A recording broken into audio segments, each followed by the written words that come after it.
Okay, meron tayong release dito na Z650 2020 model. Dati niyang SRP 410. Naka-promo siya ngayon, 360,000 na lang siya. 650cc, 2-cylinder, ABS front and back, tubeless, harap at likod.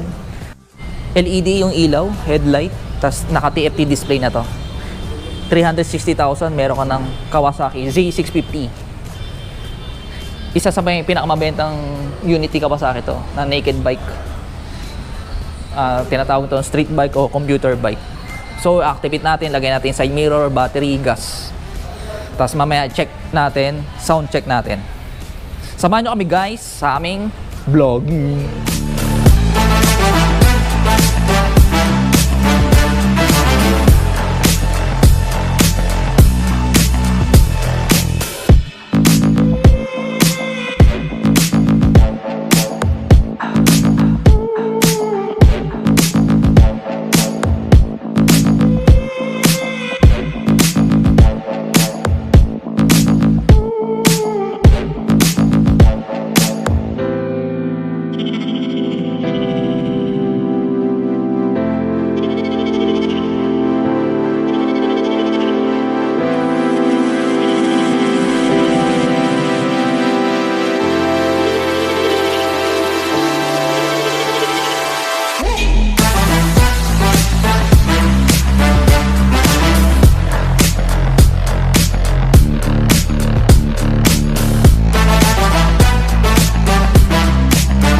Okay, sound check.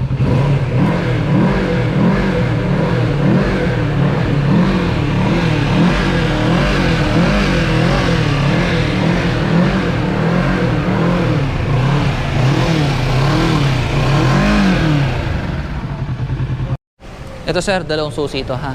Original. Pagbukas ng gas, ito po. 15 liters capacity. Premium po ang gas nito. 95 octane. Pag sarado, ganito lang po. Hindi ka nabababa, sir. Hindi ka nabababa ng motor para magkarga. Di ba sniper? Ito pagbukas ng compartment, ito po. Dito po yung susian. Pipihit lang po. Pagtanggal ng upuan, ito po. Tapos, yung upuan na ito, sir. Okay. Paangat lang po. Ito po yung tools. Tapos, ito po yung sa ECU. Baka tanongin mo kung para saan to. Ito para sa ABS. ABS. Opo. Pero ito, hindi naman to pinapakalaman. Pag nilalagay lang yung diagnostic, sir. Ito yung battery, sir. Nakalagay mo yung positive tsaka yung negative. Pagbalik, sir, ito lang po. Shoot mo lang dito, sir. Tapos pagbalik nito, ganun po. Ito sir, itong purpose ito para hawakan mo yung motor. Kasi di ba wala siyang hawakan? Oo nga eh. O, ito po yung purpose. Or kung magpapadak stand ka, dito ka hawak. Tapos para igitna mo siya. Dito po nilagay yung paddock stand. Ito yung spool, dito po nakalagay. Dito. Opo, pwede rin. Pero mas safe, kung spool, dapat madalian lang. Kasi minsan, nasisira to. Alloy lang kasi ito sir eh. Madalas ito yung nasisira, nababali. Okay. Maganda yung salo. Yung parang nakaganon siya. Hindi na, medyo hindi advisable yung ano. Oo, pero kung mas madali lang yun kasi ganon. madali, oo. Pero mas safe yung ganon. Sige. Tapos may lock para hindi maalis yung... Copy. Start natin yung motor.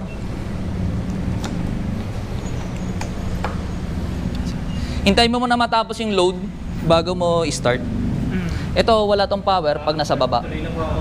Ay, sir, thank you Thank you po. Pag start, sir, ito. Ito pala.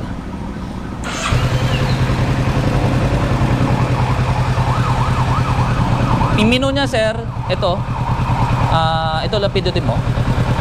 Yan, 00. Trip B, 00. Nare-reset yan, pindutin mo lang to, hold mo lang.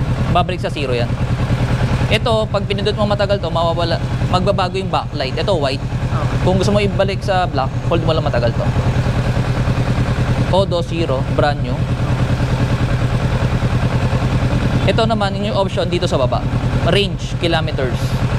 Average speed per kilometer, hour. Ito, total time. 12 minutes na siya nakabukas. Mula na nilagay yung battery. Battery volt. Pas pag mapupunta ka sa menu, hold mo lang matagal to. Vehicle settings, display, brightness, okay naman yan, sir. Yung time ko yan. Ayan. Ayusin natin. Ano yung Bluetooth? Meron siyang application. I-demo ko sa'yo, sir. I-check muna natin yung oras.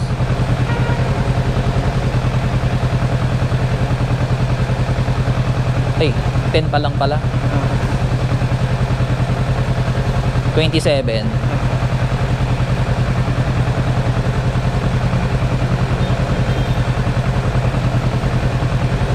Format, 12 hours na lang, no?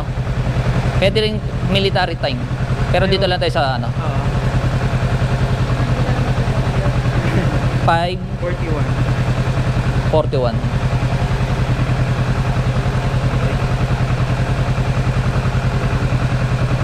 Pag ibabalik ka sa main menu, hold mo lang matagal to.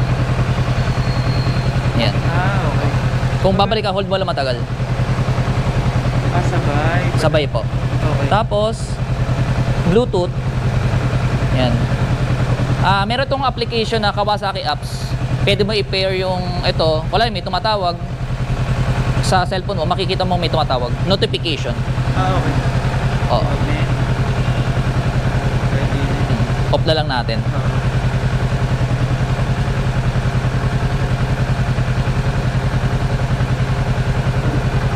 Hold mo matagal para gusto mo pa pumunta dito. Dito tayo sa vehicle settings.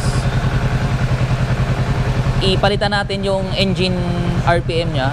Set natin ng 6,000.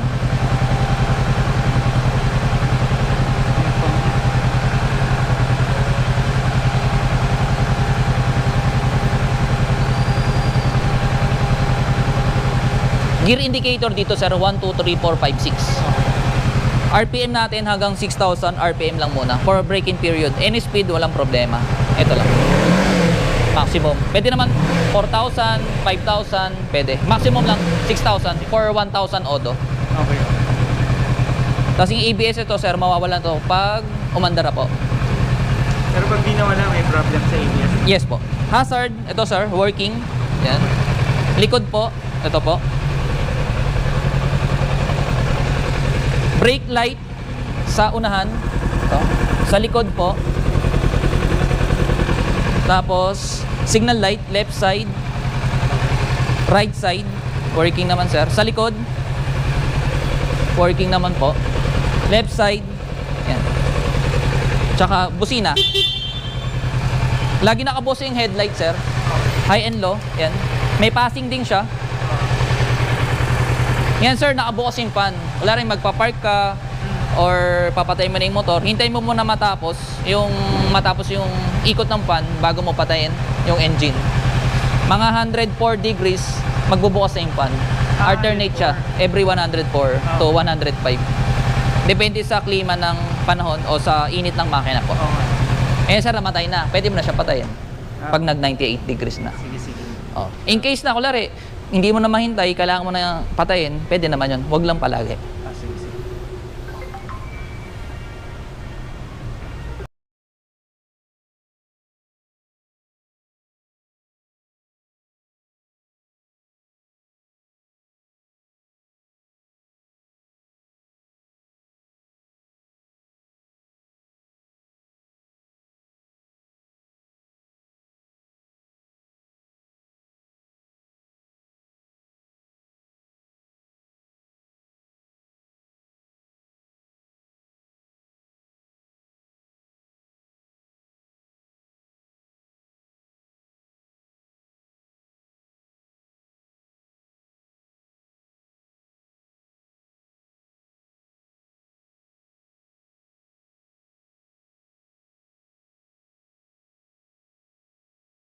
Coolant nito sir, dito po nakalagay.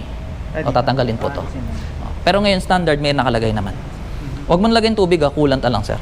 Kung pwede ka rin magpalagay ng slider dito kabilaan, yung tornilyo papalitan din kasi dapat mas mahaba. Tabi mo lang yung stock if ever magpalit ka. Radiator guard, pwede rin. Tapos dito, extension para yung putik hindi masyadong madumi. Ito yung oil filter sir. Parang pang sasakyan sir. Warranty nito sir, 3 years, engine tsaka electrical. Hindi kasama sa mga warranty, mga brake pad, gulong, kadena, lahat ng consumable, tsaka yung o-ring nito sa shock. Tsaka, sample, pag traffic, nakahinto ka matagal, ibalik mo sa neutral, sir. Kasi yung iba naka-hold lang sa clutch. Okay. Maubos yung lining mo. Kasi naka-sleeper clutch to eh. Okay. Yung sleeper clutch, kapag nag-downshift ka, hindi ka yuyug-yug. Yun po yung purpose nun. Tsaka mas malambot siya. Oo nga.